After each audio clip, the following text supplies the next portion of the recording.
Many years ago when I went to seminary, I wanted to learn how to interpret the Scripture. That's been my passion. I'm a lover of the truth. And I believe the truth is contained in this book. And I just wanted to be able to teach and preach the truth. And when I was in seminary, I really thought when I get out of here, I'm going to have some battles to fight.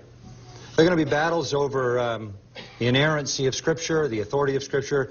There are going to be battles over paradigms of sanctification. There are going to be issues of church polity. There's going to be the battle over the deity of Jesus. And you know, they sort of laid out for us the issues that we were going to have to fight. Never did I believe that I would spend most of my life trying to rescue the gospel from evangelicals. Wow.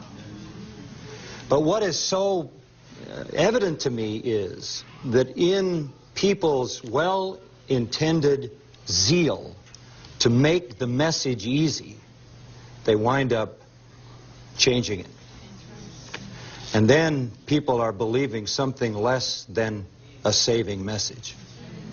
Wow.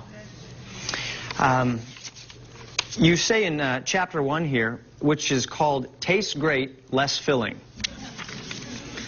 that some within the framework of evangelicalism will tell you that Jesus just wants you well, and if you're not well, it's because you haven't turned in your spiritual lottery ticket. If you're not rich, it's because you haven't claimed it. Jesus wants you free from debt, and if you send the televangelists enough money, that act of faith will free you from the demon of debt.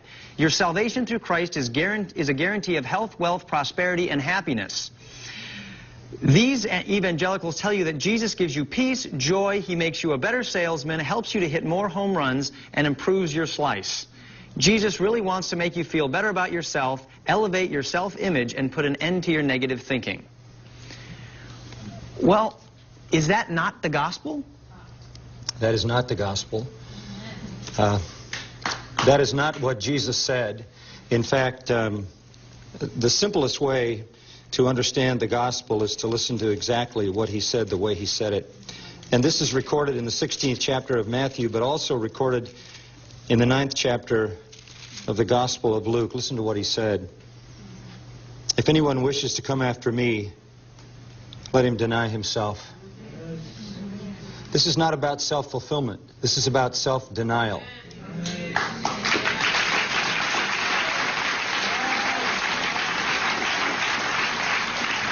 I mean, I hate to invade people's comfortable space on the issue.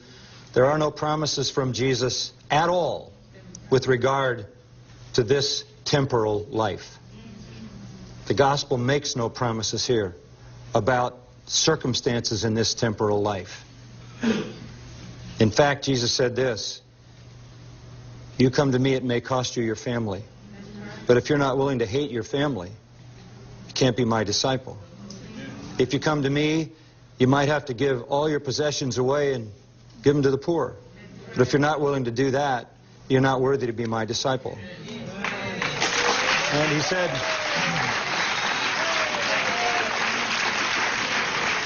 said, to one would-be disciple one day, he said, follow me. And he said, well, I want to go home first and, you know, say goodbye to my family, raise a little money, and all of that. He said, if you do that, you're not worthy to be my disciple. And then he said this: follow me and keep this in mind. The foxes have holes, the birds of the air have nests, the Son of Man has nowhere to lay his head. We're not going to the Ritz-Carlton.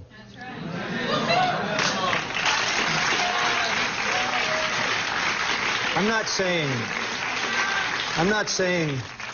not saying God demands you be poor, uncomfortable, miserable. I'm not saying that he demands the dissolution of your family. It may happen. You may lose your spouse. An unbeliever departs, let him depart, Paul says. You're not under bondage. It may wreck your marriage. There is no happily ever after in this world. But what is offered is eternal rescue from hell. That's the gospel.